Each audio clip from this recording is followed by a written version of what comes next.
This is our first look review of the Jack Wolfskin EDS Dynamic 38 litre rucksack.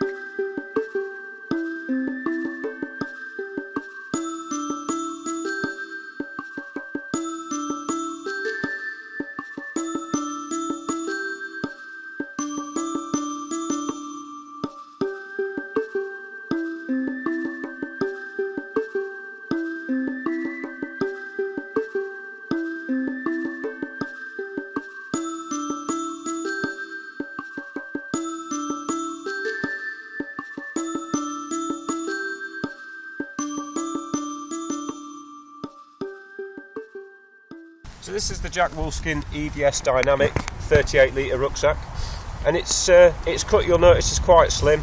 It's like an alpine cut. It's like a climbing or scrambling rucksack, and that's what I'll be using it for today, just a bit of scrambling. But because of the size of it and how much space there is inside, it'll probably be quite a good pack for a summer wild camp, I feel. And there's a lot of extra little embellishments on here that seem to make it stand out from other packs I've used before. There's walking pole loops like on the side there, and other attachments for things like ice axes and so on. There's gear loops on the top that you could strap your crampons to, or other climbing gear if that's the way you intend to use this pack. There's a lot of compression straps on the side, so you really can get a lot in this pack. So if we look at it from the bottom to the top, what you've got in here is you've got your rain cover, and that's stowed away in there. We'll probably need that shortly in this weather for today. Then excuse me, you've got a bottom pocket there, and that's quite good for putting extra bits you might need close at hand, like a waterproof jacket maybe. But in a wild camping scenario, you might put your sleeping bag or your tent in there, something that you might want to get out separate to the rest of the things in your rucksack there. So if we come round the back here, you've got a pocket on the lid that opens at the top, which is really deep. If you can see that there, that goes the entire length of the lid there, and you can fit quite a lot in that pocket.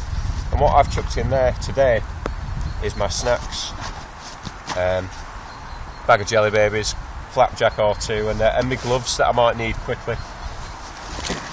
So if we spin the rucksack round, one thing I do like is these buckles feel quite robust, actually, I've noticed as well. And other bits on the rucksack feel the same. The zips are really tight and robust, and the fabric itself is quite nice. So we've got a rucksack, on the rucksack lid here, there's a pocket that's quite deep again. That goes the entire sort of depth of the lid. And what I keep in there is my mobile phone, and my keys, things that are valuable, my wallet and so on. And there's a lot of safety information on there, which is quite useful. The bag itself's closed at the top with a cinch cord, or two cinch cords rather than just being a roll top bag. So the main cinch cord there that ties off the main section of the bag is opened by pulling this tight and sort of feeding the webbing back through. And if you've got that one tightened up, what you can do on the top of there is put a bit, your rope in there for when you get climbing, or when you need to rope up on a harder grade scramble, and obviously put the lid over the top. It's sort of a floating lid, this one, so it allows you to do that. One thing I really do like with this rucksack is the way that the main compartment opens at the top here. So normally you would just get the one cinch cord there, and what you'd do is, similar to the front one, pull this part up, and then you'd have to sort of feed the cord back through, and it can be a bit of a pain, especially if you've got cold hands. But what you have with this one is you've got another tab on the back, so all you have to do with that is pull them both together, and it opens out quite nicely. And in the main body of the pack, there's a lot of room in there. There's room for a hydration bladder with a hole at the top to feed the tube through, and there's like a little Velcro loop for keeping your bladder held up. So what I'll show you is the main part of this rucksack and what sets it apart from the rest, and that's the back system. Okay, so the back system really means that this rucksack is a one size fits all because it's so adjustable. The shoulder pads here and this bottom lumbar support pad, that can be slid up or down depending on the size of your back. I've got it on small because I'm quite small in sort of frame, so I like I like to have it set at the lowest setting. But it means that if a friend wants to borrow this rucksack, or if you're swapping it about between the group, for example, then it's good to transfer across that way. And it's fairly simple. The bottom support there is Velcro attached, and you just literally just slide that up or down depending on your preference when you've taken the Velcro off. And then the shoulder supports also slide up and down on these yellow tracks here. So if I wanted to slide it down and make it a shorter back, push it down, and the webbing that's on the bottom, pull that through to tighten. And the same again if I wanted to extend it, behind the lumbar support, just here, is a little toggle there, and all I have to do is pull that up so I can feed the webbing through,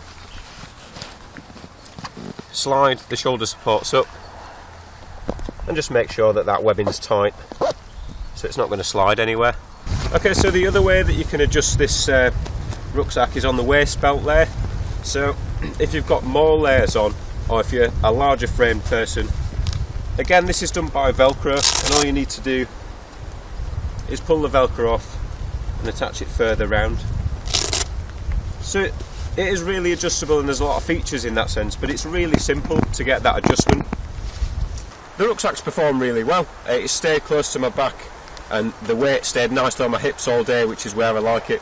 There's a lot of adjustment in terms of the webbing straps, where you can pull it in tight, and that's really helpful if you're up and down and you're on the flat, because in terms of where you want the weight to be held, it differs if you're going uphill, downhill, or on the flat. So on the flat, I generally loosen these straps at the back here, and they're quite easy to reach, so you can let a lot of slack out. And then usually I've got it on my hips, and the hip belt, it's really easy to adjust. The webbing just pulls through here, and obviously it fastens in the middle. But the good thing about this hip belt, as opposed to other rucksacks I've used in the past, is the webbing doesn't seem to slip through these no matter how much you're moving around. And we've done a bit of scrambling today, but it's stayed really tight, and especially on the flat, when you want all that extra weight that's in there to be concentrated on your hips and not pulling your back down, that's really effective. Also, when I'm going uphill, especially when scrambling, one key area to have fastened up is the chest strap there, so the rucksack's not dragging you back down, and that also works well with these shoulder straps if you pull that in nice and tight. You've also got the regular adjustments on the bottom of the straps there, and all that just works really well. And none of the webbing, as I say, the same as the hip belt, seems to slip out. It stays really tight to you, positioned where you like it, all the way through the day. So as I said, the main standout feature of this rucksack is how adjustable and how comfortable the back system is. It really means that it's a one-size-fits-all rucksack, and you can adjust it according to your preference of whether you're walking on the flat, whether you're going uphill, downhill, depending on how heavy the load is and where you want the weight to be situated. And it feels quite robust, as I said. Overall, it's just a really well-made rucksack. We'd like to thank Jack Wolfskin for supplying this rucksack for our review.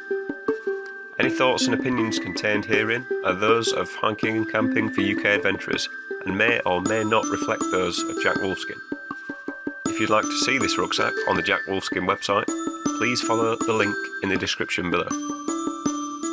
If you like what we do here on our YouTube channel, then give us a thumbs up, or better still, subscribe for more videos. If you'd like to follow us on our other social media platforms such as Facebook, Twitter or Instagram, or visit our website, please follow the links in the descriptions below.